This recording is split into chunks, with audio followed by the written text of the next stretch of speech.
సాయి అన్న ధ్వని ఒక చోట వినపడుతుంది. అక్షరాలుగా రాసేటప్పుడు షాషాసాల్లో సా అన్నది ప్రయోగించకుండా షాయి అన్న శబ్దాన్ని ఎక్కడ వాడారు మీరు జ్ఞాపకం తెచ్చుకోండి. ఊర్ధ్వమూలమధశాయి అంది వేదం.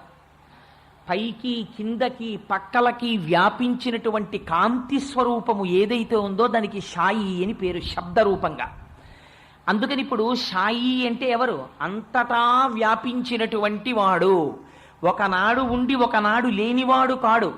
ఎప్పుడూ కాలమునకు దేశమునకు లొంగనివాడై సర్వకాలముల యందు సర్వత్ర వ్యాపించిన వాడెవడున్నారో వారికి షాయి అని పేరు. మీరు మరొక రకంగా దాన్ని అక్షరాన్ని మార్చి శబ్దం తీసుకొస్తే సాయి అని పేరు. దానికి పక్కన బాబా తండ్రి, అది భక్తితో మీరు కలుపుకున్నటువంటి మాట. మనం ఒక నారాయణ శబ్దాన్ని ప్రయోగం చేస్తే